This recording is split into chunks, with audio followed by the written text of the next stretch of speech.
It's been over a month since the devastating earthquake in Haiti, and while help has been trickling into the region, the need is far from over.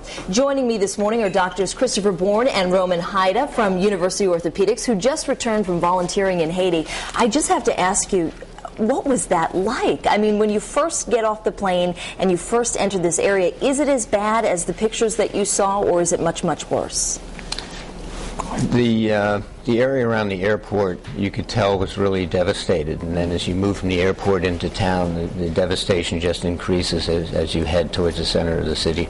Dr. Hayda, was there an emotional shock? I mean, when you first come face to face with something that had been, pictures and now was reality staring you in the face?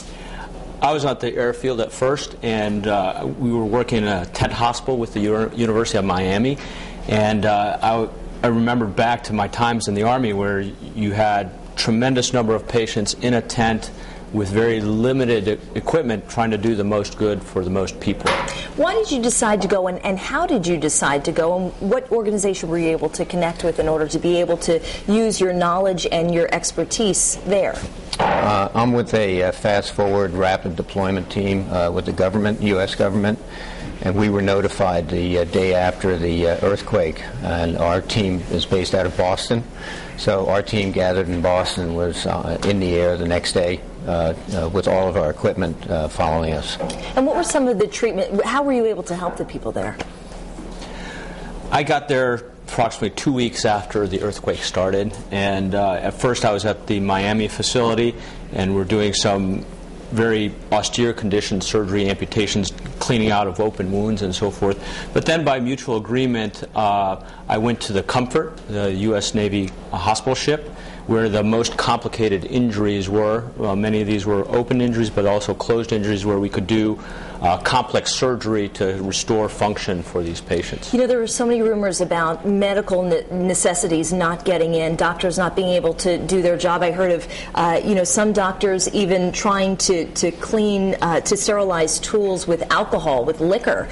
Was that what you found, or were you able to have the proper tools as best could be imagined?